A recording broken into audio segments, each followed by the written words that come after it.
नाजरीन, जनता की आवाज़ में आप तमाम का खैर मकदम है। मैं हूं इरशाद अहमद।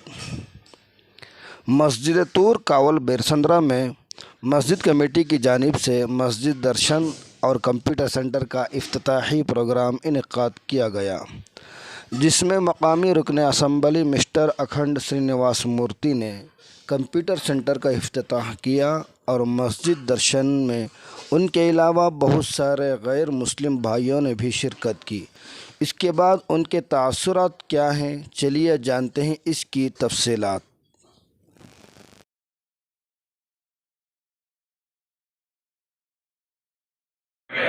ಪುಷ್ಪಮಾಲಿಕೆ ಮತ್ತು ಶಾಲು ಧರಿಸಿ ಸನ್ಮಾನ ಮಾಡ್ತಾ ಇದ್ದಾರೆ.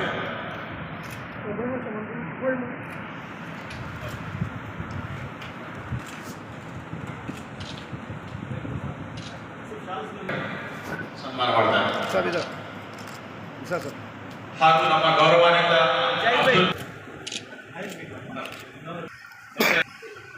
ಅಫೀರ್ Ahmad organiser New India Foundation computer ಅಕಾಡೆಮಿಗೆ ಅವರು ತುಂಬ ಸಹಕಾರ.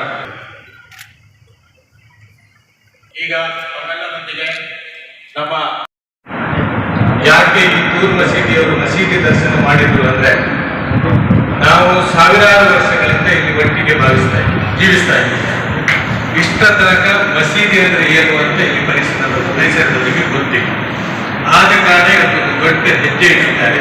ಮಸೀದಿ ಅಂದ್ರೆ ಏನು, ಈ ಮಸೀದಿಯೊಳಗೆ ನಾವು ಏನು ಮಾಡ್ತೀವಿ, ಯಾಕೆ 5 ಹೊತ್ತು ನಮ್ಮೊಂದಿಗೆ ಅಜಾನ್ ಅಂದ್ರೆ ಏನು ಅಂತ ಗೊತ್ತಿಲ್ಲ. ಯಾಕಪ್ಪ ಇವರು ಮಸೀದಿಯಲ್ಲಿ ಮುಂಜಾನೆ ಬೆಳಿಗ್ಗೆ ಕೂಗ್ತಾರೆ ಅಂತ ಕೇಳ್ತಾರೆ, ಪ್ರಶ್ನೆ ಮಾಡ್ತಾರೆ. ಕೆಲವರು ಹೇಳ್ತಾರೆ ನಮಗೆ ನಿದ್ರೆ ಹಾಳಾಗ್ತದೆ, ನಮ್ಮ ಮಕ್ಕಳಿಗೆ ಓದ್ಲಿಕ್ಕೆ ಕೂತ್ಕೊಳ್ಳುವಂತ ಸರಿಯಾದ ಸಮಯಕ್ಕೆ ಅಜಾಂತರೆ ಆಗ್ತದೆ ಅಂತ ಹೇಳ್ತಾರೆ. ಇದರಲ್ಲಿ ಹೇಳ್ತಾ ಇರೋದು ಏನು? ನಮ್ಮ ಮುಅದ್ದಿನ್ ಹೇಳುತ್ತಾರೆ ಅಲ್ಲಾಹು ಅಕ್ಬರ್, ಅಲ್ಲಾಹು ಅಕ್ಬರ್. ಅಲ್ಲಾಹ್ ಯಾರು ಸೃಷ್ಟಿ ಮಾಡಿದ್ದಾರೆ? ಈ ಇಡೀ ಜಗತ್ತನ್ನು ಸೃಷ್ಟಿ ಮಾಡಿ ಯಾರು ಅದರಲ್ಲಿ ಸೂರ್ಯ, ಚಂದ್ರ, ನಕ್ಷತ್ರ, ಈ ಗಾಳಿ, ಬೆಳಕು, ಈ ಭೂಮಿ ಈ ಮನುಷ್ಯರಿಗೆ ಒದಗಿಸಿಕೊಟ್ಟಿದ್ದಾರೆ. ಆ ದೇವರ ಬಗ್ಗೆ ಹೇಳುವಂತಹದ್ದು, ಓ ದೇವರೇ ನೀನು ದೊಡ್ಡವನು, ಅಶ್ಹದು ಅಲ್ಲಾ ಇಲಾಹ ಇಲ್ಲಲ್ಲಾಹ್, ಎಲ್ಲರೂ ಆರಾಧ್ಯನಿಲ್ಲ. ಯಾರು ಈ ಜಗತ್ತನ್ನು ಸೃಷ್ಟಿ ಮಾಡಿದ್ದಾರೆ ಮಾತ್ರ ನಾನು ನನ್ನ ಆರಾಧನೆಗಳನ್ನು ಸಲ್ಲಿಸುತ್ತೇನೆ. ಅಶ್ಹದು ಅಲ್ಲಾ ಇಲಾಹ ಇಲ್ಲಲ್ಲಾಹ್, ನಾನು ಸಾಕ್ಷ್ಯ ವಹಿಸುತ್ತೇನೆ ಆ ಅಲ್ಲಾಹನಲ್ಲದೆ ನಾನು ಆರಾಧ್ಯನಿಲ್ಲ. ಮೂರನೇ ಪ್ರವಾದಿ ಮೊಹಮ್ಮದರ ಬಳಿ ಕೊಟ್ಟು ಆ ಅಲ್ಲಾಹನ್ನು ಕಳಿಸುತ್ತಾರೆ. ಆ ಮೊಹಮ್ಮದನು ಅಲ್ಲಾಹನ ಪ್ರವಾದಿಯಾಗಿದ್ದಾರೆ ಅಂತ ಹೇಳಿ ಬನ್ನಿ ಈ ನಮಾಜಿಗೆ. 5ನೇ ವರ್ಷ ಹಯ್ಯಾಲಲ್ ಫಲಾ, ಬನ್ನಿ ನೀವು ಯಶಸ್ಸಿನ ಕಡೆಗೆ. ಯಾವ अस्सलाम वालेकुम बोलकर हमारा पुलकेशनर कॉन्सेसी में आज तूर मस्जिद में लैपटॉप कंप्यूटर की क्लास ओपन करके दर्शन की और मस्जिद में नमाज पढ़ती आती जाती और सभी चल रहा है। हमारा कॉन्सेसी में और भारत देश में और हिंदुस्तान में हिंदू, मुस्लिम, क्रिश्चियन सभी भाई भाई है। कुछ क्या भी प्रॉब्लम नहीं, सब हम सब एक है। उस तरफ से सब अच्छा रहता है, अब सभी एक है। उस तरफ से आज हमारा कॉन्सेसी पुलकेशनर में तूर मस्जिद में कंप्यूटर क्लास ओपन कर पाए और अभी 20 कंप्यूटर क्लास का में दे रहा है और लैपटॉप कौन कौन डिग्री स्टूडेंट्स पर कोई 2000 आदमी को हमारा कॉन्सेसी में लैपटॉप भी दे रहा है स्टूडेंट्स को। और हमारा मनोहर भाई प्रेसिडेंट से तरफ से अभी इसको स्कूल इम्प्रूवमेंट करने का वास्ते कोशिश करके हमें भी उसका साथ मिलकर करने को तैयार है। आप यहाँ लैपटॉप का अनाउंसमेंट किया ना, क्या यहाँ के आता है पढ़ने को उससे पूरा दे रहा है। हम पूरा कॉन्सेसी में स्कूलों में दे रहा है, स्कूलों में, कॉलेज में, डिग्री कॉलेज में, सभी जगह में दे रहा है। बच्चों को दे रहे हैं का लैपटॉप 2000 आदमी को हमें हमारा कॉन्सेसी पुलकेशनर कॉन्सेसी में कौन कौन डिग्री पढ़ रहा है वो स्टूडेंट्स को मैं दे रहा हूँ। सर ये बताएं कि ना सब भी साथ रहना, कोई भी दो आदमी का ग्रुपिज्म नहीं, एक ही करना, पूरा मिलकर करना कर। Lot of people in this locality come to temples also, and we also come to masjid visit. And if you have to meet any of the Muslim leaders, we always come here, sit with the Maulis, and we discuss all these things. And we have been living here peacefully for quite some time. Recently, some kind of incidents did happen, but again, none of the localites were involved. All people who are communally brainwashed, who came from other localities and disturbed peace in this particular locality. We have been living here peacefully for more than 60-70 years. Not a single incident of any criminal violence has happened because of the local population which is here. Is only by ಒಬ್ಬರಲ್ಲಿ ಭೇದ ಇತ್ತು, ಆ ಭೇದನ ಇಲ್ದಿರ ಮಾಡೋದು ಈ ಮಸೀದಿನಲ್ಲಿ ಬಂದಾಗ. ಈಗ ನಾವು ಹಿಂದೂ, ನಾವು ಮುಸ್ಲಿಮ್, ನಾವು ಕ್ರಿಶ್ಚಿಯನ್ಸ್ ಅನ್ನೋ ಭೇದ ಏನು ತೋರಿಸ್ಲಿಲ್ಲ ಇಲ್ಲಿ. ಸೊ ಇಲ್ಲಿ ನಾವಿರೋ ಯಾವಾಗಲೂ ಅಣ್ಣ ತಮ್ಮನ ಥರ ಇರ್ತೀವಿ. ಏನೇ ಇದ್ರೂ ನಾವು ಡಿಸ್ಕಷನ್ ಮಾಡ್ತೀವಿ. ನಮ್ಮನ್ನು ಬೇಕಂದರೆ ಮುಸ್ಲಿಮ್ಸ್ ಬಂದು ನಮ್ಮನ್ನು ಅಡ್ವೈಸ್ ಕೇಳ್ತಾರೆ, ನಾವು ಅವ್ರನ್ನ ಕೇಳ್ತೀವಿ. ಇದು ಯಾವಾಗಲೂ ನಡೆಯುವಂಥ ವಿಚಾರ. ನಮ್ಮಲ್ಲಿ ಈ ಥರ ಹೊಂದಾಣಿಕೆ ಯಾವಾಗಲೂ ಇದೆ, ಖುಷಿಯಾಗಿರ್ತೀವಿ. ಕೆಲವೊಬ್ರು ಮಸ್ಜಿದಲ್ಲಿ ಏನ್ ಮಾಡ್ತಾರೋ ಅಂತ ಒಂದು ಇದು ಮಾಡ್ತಾರೆ. ಅದು ತಿಳುವಳಿಕೆ ಕಮ್ಮಿ ಇರೋ ಜನ ಆ ಥರ ಯೋಚನೆ ಮಾಡ್ತಾರೆ. ತಿಳುವಳಿಕೆ ಇರೋ ನಾವು ತಿಳುವಳಿಕೆ ಕೊಡ್ತಾ ಇರ್ತೀವಿ. ನಮ್ಮ ಜನ ನಾವು ತಿಳುವಳಿಕೆ ಕೊಡ್ತಾ ಇರ್ತೀವಿ, ಅವ್ರ ಜನ ನಾವು ತಿಳುವಳಿಕೆ. ಇಂದ ಮಸ್ಜಿದ್ ದರ್ಶನ ಪ್ರೋಗ್ರಾಮ್ ಹಾಗಾಗಿ ಈ ನಾಗಮ್ಮ ಲೇಔಟಿನ ತೂರ್ ಮಸೀದಿಯನ್ನು ಇವತ್ತಿನ ಕಾರ್ಯಕ್ರಮನ ನಾವು ಬಹಳ ಎಲ್ಲರೂ ಹೃತ್ಪೂರ್ವಕವಾಗಿ ಸ್ವಾಗತಿಸುತ್ತೇವೆ. ಮತ್ತು ಇಂಥ ಕಾರ್ಯಕ್ರಮವನ್ನು ಏರ್ಪಡಿಸಿದಂಥ ಮಸೀದಿಯ ಅಧ್ಯಕ್ಷರಿಗೂ ಕಾರ್ಯದರ್ಶಿಗಳಿಗೂ ವಿಶೇಷವಾದ ಒಂದು ಧನ್ಯವಾದಗಳನ್ನು ಅರ್ಪಿಸೋಕ್ಕೆ ಇಷ್ಟಪಡ್ತೀವಿ. ಏಕೆಂತಂದರೆ ಇದುವರೆಗೂ ನಾವು ಮಸೀದಿನೇ ನೋಡದೇ ಇರ್ತಕ್ಕಂಥ ಜನನ ಇವತ್ತು ಇಲ್ಲಿ ಕರೆಸಿ ತಮ್ಮ ಧರ್ಮದಲ್ಲಿ ಇರ್ತಕ್ಕಂಥ ಒಳ್ಳೆಯ ಅಂಶಗಳು ಏನು, ಆ ಅಂಶಗಳನ್ನು ನಾವು ಮಸೀದಿಯಲ್ಲಿ ಏನು ನಡೀತಿದೆ ಅದನ್ನು ಎಲ್ಲರಿಗೂ ತಿಳಿ ಹೇಳಬೇಕು ಅನ್ನೋ ಏಕೈಕ ದೃಷ್ಟಿಯಿಂದ ಇವತ್ತು ಮೊದಲಿಂದಲೂ ನಡ್ಕೊಂಡಿರೋ ಪ್ರತೀತಿ ಏನಂದರೆ ಓನ್ಲಿ ಮುಸ್ಲಿಂ ಧರ್ಮದವ್ರು ಮಾತ್ರ ಅಲ್ಲಿ ಒಳಗೋಗಬೇಕು, ಅವರು ಮಾತ್ರ ನಮಾಜ್ ಮಾಡಬೇಕು, ಈ ಒಂದು ಪದ್ಧತಿ ಐತೆ ಅಂತ ನಾವು ತಿಳ್ಕೊಂಡಿದ್ವಿ. ಆದರೆ ಇವತ್ತು ಅದನ್ನು ಮೀರಿ ಇವತ್ತು ಅವರು ಏನು ಭಾವೈಕ್ಯತೆಯನ್ನು ಎಲ್ಲರೂ ನಾವೆಲ್ಲ ಅಣ್ಣ ತಮ್ಮದರಾಗಿ ಇರಬೇಕು, ನಮ್ಮಲ್ಲಿ ಇಲ್ಲಿ ಮಸೀದಿಯೊಳಗೆ ಏನು ನಡೀತತೆ ಅದು ನಮ್ಮ ಅಕ್ಕಪಕ್ಕದವರಿಗೆ ಗೊತ್ತಾಗಬೇಕು ಅನ್ನೋ ಏಕೈಕ ಉದ್ದೇಶದಿಂದ ಇವತ್ತು ಇಂಥ ಒಂದು ಒಳ್ಳೆಯ ಕಾರ್ಯಕ್ರಮವನ್ನು ನಮ್ಮ ತೂರ್ ಮಸೀದಿಯ ಆಡಳಿತ ವರ್ಗ ಅಧ್ಯಕ್ಷರಿರ್ಬೋದು, ಕಾರ್ಯದರ್ಶಿಗಳು ಇರ್ಬೋದು, ಎಲ್ಲರೂ ಮಾಡಿರೋದ್ರಿಂದ ತುಂಬ ಸಂತೋಷ. ಈ ರೀತಿ ಮಾಡೋದ್ರಿಂದ ಏನು ನಾವೆಲ್ಲರೂ ಒಂದೇ, ನಾವೆಲ್ಲರೂ ಬಂಧುಗಳು ಅನ್ನೋದನ್ನ ಮಾಡೋದಕ್ಕೆ ಸಾಧ್ಯತೆ ಐತೆ ಅನ್ನೋದಕ್ಕೆ ಈ ಮಸೀದಿ ನಿದರ್ಶನ ಅನ್ನೋದಕ್ಕೆ ತಪ್ಪಾಗಲಾರದು. ಯಾಕೆಂದರೆ ಇತ್ತೀಚಿನ ದಿನಗಳಲ್ಲಿ ವೈಯಕ್ತಿಕ ನಿಂದನೆಗಳು, ಸಣ್ಣ ಪುಟ್ಟ ಕ್ಷುಲ್ಲಕ ಕಾರಣಕ್ಕೋಸ್ಕರ ಯಾರೋ ಕಿಡಿಗೇಡಿಗಳು ಮಾಡಿದ್ದನ್ನ ಇಡೀ ಇದಕ್ಕೆ ಸಮುದಾಯಕ್ಕೆ ಧರ್ಮಕ್ಕೆ ಹೋಲಿಕೆ ಮಾಡ್ಕೊಂಡು ಇದು ಮಾಡ್ತಾ ಇಂಥ ಘಟನೆಗಳು ಆಗೋದಕ್ಕೆ ಇಂಥ ಕಾರ್ಯಕ್ರಮದಿಂದ ಆಸ್ಪದ ಸಿಗೋದಿಲ್ಲ. ಏಕೆ ಅಂತಂದರೆ ನಾವೆಲ್ಲರೂ, ನಾನು ಸಹ 22 ವರ್ಷದಿಂದ ಇದೇ ಏರಿಯಾದಲ್ಲಿದ್ದೀನಿ. ಇಲ್ಲಿ ನಾವು ಭಾಳ ಅಣ್ಣ ತಮ್ಮಂದಿರಾಗಿ ನಡ್ಕೊತಾ ಇದ್ದೀವಿ. ನಮ್ಮ ಮುಸ್ಲಿಂ ಸಹೋದರರು ಮತ್ತು ಈ ಸಮಿತಿ ಏನು ಮಸೀದಿಯ ಹಿಂದಿನ ಅಧ್ಯಕ್ಷರಾದಂಥವರು ನಾವೆಲ್ಲರೂ ಸೇರಿ ಗಣೇಶೋತ್ಸವ, ಕನ್ನಡ ರಾಜ್ಯೋತ್ಸವ ಈ ಎಲ್ಲ ಸಂಯುಕ್ತವಾಗಿ ಆಚರಿಸ್ಕೊತಾ ಬರ್ತಾ ಇದ್ದೀವಿ. ಇಂಥ ಒಂದು ಸಾಂಸ್ಕೃತಿಕ ಒಂದು ಸಾರಸ್ವತವನ್ನು ಈ ಮಸೀದಿ ಹೊಂದಿದ್ದಾರೆ ಅಂದರೆ ತಪ್ಪಾಗಲಾರದು. ಇಂಥ ಕಾರ್ಯಕ್ರಮಗಳು ಇವರು ನಡೆಸಬೇಕು ಮತ್ತು ಇನ್ನು ಇತರರು ನಡೆಸಿದರೆ ನಮ್ಮ ರಾಜ್ಯದಲ್ಲಿ, ರಾಷ್ಟ್ರದಲ್ಲಿ ಸುಭಿಕ್ಷತೆ ಮತ್ತು ಸೌಹಾರ್ದತೆ, ಸ್ನೇಹ ಇವು ನಮ್ಮ ಸಂಸ್ಕೃತಿಯನ್ನು ಉಳಿಸ್ಕೊಳ್ಳೋಕ್ಕೆ ಸಹಾಯ ಆಗ್ತದೆ ಅಂತ ಈ ಸಂದರ್ಭದಲ್ಲಿ ಹೇಳ್ತೀನಿ. ಬಟ್ ಈತ ಸ್ಪಷ್ಟವಾಗಿ ಕಾರಲ್ಲಿ ಮಾತಾಡಿದ್ದು ಸಂತೋಷ ಆಯಿತು ನಮಗೆ. ಅದ್ರ ಬಗ್ಗೆ ಅದರ ಬಗ್ಗೆ ಒಂದು 4-5 ವಾಕ್ಯ ಹೇಳಿದ್ರು, ಏನು ಅಂತ ಅರ್ಥ ಆಗಿದೆ. ನಾವು ಹೊರಗಡೆಗೆ ಯಾಕೆ ಕಿತ್ತಾಡ್ತೀವಿ ಮಾಡ್ತೀವಿ ಅಂತ ಅನ್ನಿಸ್ತೀವಿ. ಈಗ ಬಂದ ನನಗದು ಸ್ವಲ್ಪ ಫೀಲಿಂಗ್ ಈಗ ಅನ್ನಿಸ್ತಾ ಇದೆ. ಒಂದಾಗಿರ್ಬೇಕು ಅವರು, ನಾವು ನೀವು ಬಾಂಧವ ಮುಸ್ಲಿಮರಲ್ಲಿ ಹಿಂದೂ ಒಂದಾಗಿರಬೇಕು. ನಾನು ಕೂಡ 22 ವರ್ಷ ಇಲ್ಲಿ ಇದ್ದೀನಿ, ಬಟ್ ನಾವೆಲ್ಲ ಒಂದಾಗಿ ಇದ್ದೀವಿ. ಬೇರೆ ಕಡೆ ನ್ಯೂಸಲ್ಲಿ ನಾವು ಕೇಳಿದಾಗೆಲ್ಲ ಯಾಕೆ ಕಿತ್ತಾಡ್ತಾ ಇರ್ತಾರೆ, ಮಾಡ್ತಿರ್ತಾರೆ ಅಂತ ನನಗೆ ಅನ್ನಿಸ್ತು. ಬಟ್ ಇಲ್ಲಿ ಬಂದ ತುಂಬ ಅನ್ನಿಸ್ತು. ಬಟ್ ಧರ್ಮಗಳ ಬಗ್ಗೆ ಹೇಳಿದಾಗೆ ನನಗೆ ಭಾಳ ಸಂತೋಷ ಆಯಿತು. ವಾಕ್ಯಗಳು ಹೇಳಿದ್ರು, ಫಸ್ಟು ಕನ್ನಡಲ್ಲಿ ಮಾತಾಡೋದು. ನಮ್ಮ ಅಖಂಡ ಸಿನ್ನಾಸು ಬಂದು ಕೂಡ ಅವರು ಇಲ್ಲಿ ಬಂದು ಅಟೆಂಡ್ ಮಾಡಿ ತಮ್ಮ ಮಾಡಿಕೊಂಡು ಏನೋ ಒಂದು ಕೈಪುಟ್ಟ ಬಗ್ಗೆ ಒಂದು ಇದು ಕೊಡ್ತಾರೆ. ಒಳ್ಳೆಯ ನಮ್ಮ ಏರಿಯಲ್ಲಿ ಮತ್ತು ಎಜುಕೇಷನ್ ಭಾಳ ಕಡಿಮೆ ಇದೆ ಸರ್. ಅವ್ರೇನು ಅಕ್ಕನವ್ರು ಹೇಳಿದ್ರೆ ನಾವು ಒಂದು ರೀತಿಯಿಂದ ಮುಂದೆ ಬರಬೇಕು, ಡೆವಲಪ್ ಆಗಬೇಕು. ಎಜುಕೇಷನ್ ಜಾಸ್ತಿ ಇದ್ದಾಗೆ ಅದು ಇಲ್ಲ ಫೀಲಿಂಗ್ ಹೋಗುತ್ತೆ. ಮುಸ್ಲಿಮ್ಸು ಹಿಂದೂ ಒಂದಾಗ ಒಂದು ಬರೋ ಭಾವನೆ ಬರುತ್ತೆ.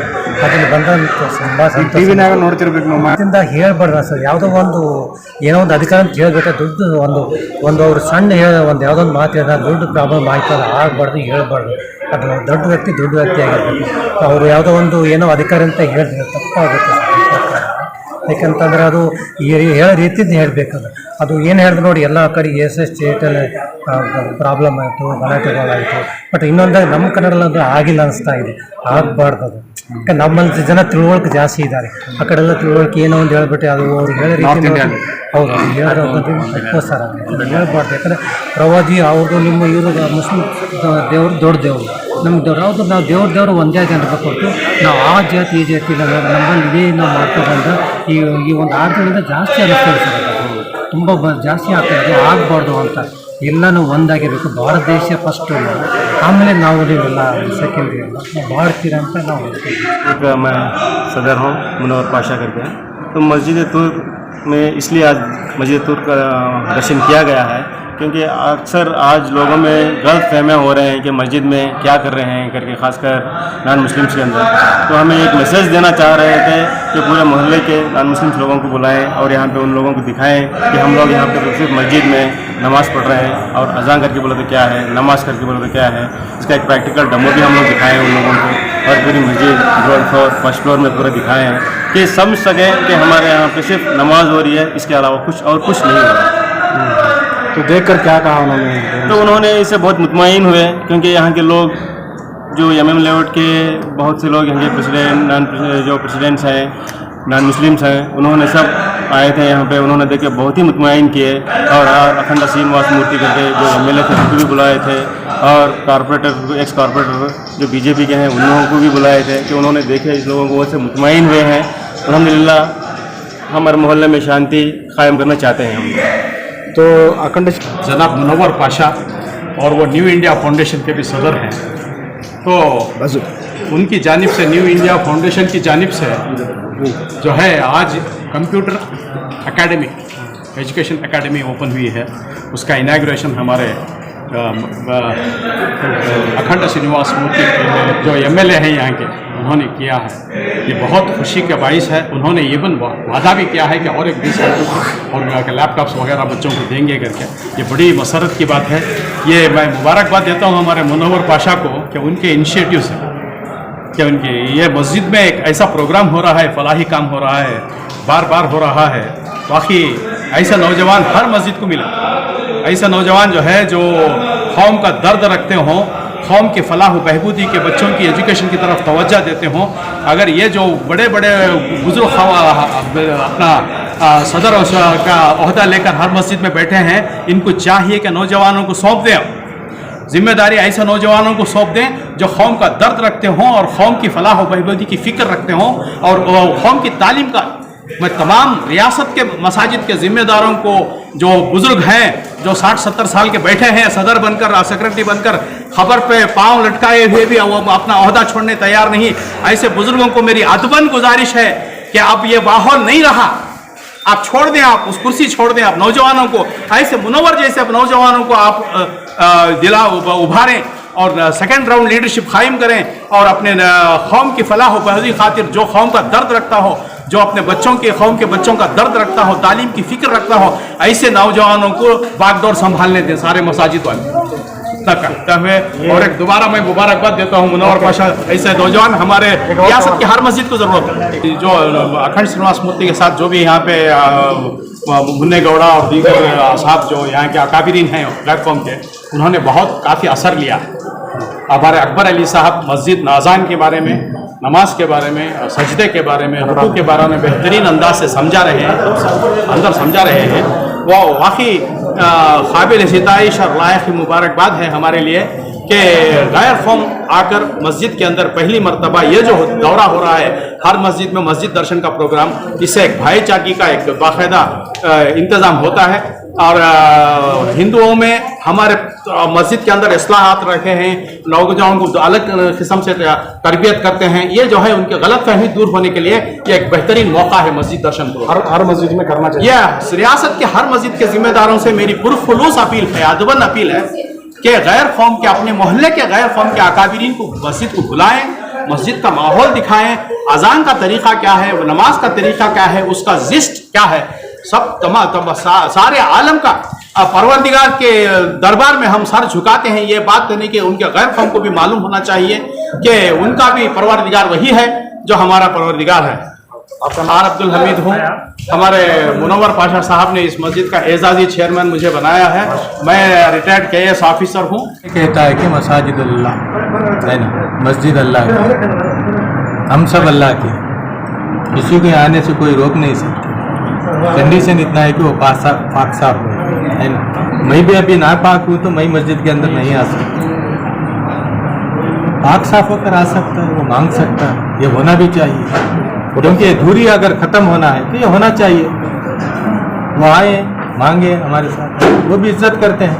हमारे अजान को इज्जत करने वाले एक बड़ा तबका है, जब भी ये आवाज़ उठ रहा है कि अजान हम आप माइक में नहीं दो, ये हम देहातों में अगर जाते हैं तो ये क्यों रोक दिया गया, किसके तरफ से रोक दिया गया? हम आपके साथ हैं, आप अजान बोलो, हमें बहुत फ़ायदा है, हमने सुबह हुआ मालूम होता है। हमारे पास ना मोबाइल है, हमारे पास ना वॉच है, हमारे बच्चे अजान के अलावा नहीं उठते हैं पढ़ने के लिए, उनका एक माइंडसेट बन गया है, एक सिस्टम को उन्होंने अडॉप्ट हो चुके हैं।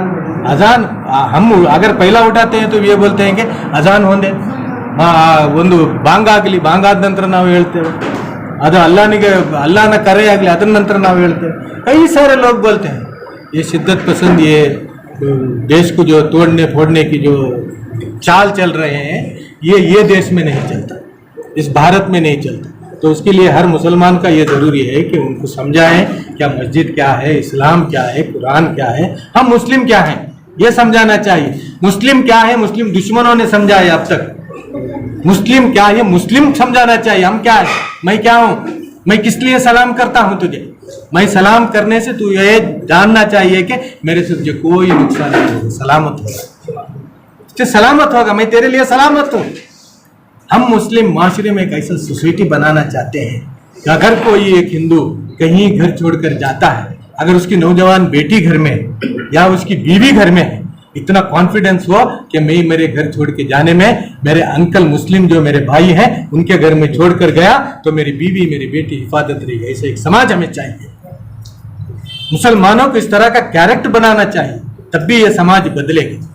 एक मुस्लिम को भी ये इतना भरोसा होना चाहिए कि मेरा पड़ोस में एक हिंदू है, मेरी जवान बेटी को मैं वहां छोड़कर जा सकता हूं क्योंकि वहां मेरी बेटी हिफाजत में रह सकती। ऐसे एक समाज हम चाहते हैं।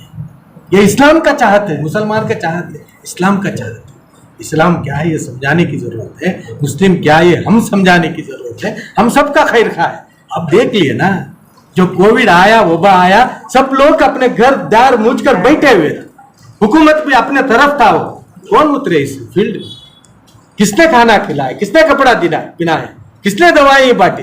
तुम हमारा हमें देखे नहीं, तुम्हें हम क्या है? इस देश की जब भी मुसीबत आएगा तो मुस्लिम ठहरेगा इस देश के हक में, और यहाँ के जो भी बासिंदे उनके हक में मुस्लिम ठहरेगा। हमने अगर आप परखना चाहते हैं तो परख लो। हमारे बारे में आप बहुत झूठ बोल सकते हैं, बहुत प्रोपेगेंडा कर सकते हैं। आप जैसा बोलते हैं कि मुस्लिम वैसा नहीं है, इसलिए नहीं है वो 5 वक्त मस्जिद आकर नमाज पढ़ता है, उसे मालूम है कि उसका अल्लाह क्या है। मुझे भी किसने पैदा किया और दुनिया को किसने पैदा किया उसे मालूम है। वो कभी इस देश का या कभी हिंदू का या कभी वो दूसरों का गद्दार नहीं हो सकता। एक मुस्लिम वो हमेशा वफादार रहेगा, वफादार ही का नाम ही मुस्लिम है। ये आपको जानना चाहिए, समझना चाहिए। यही हमारा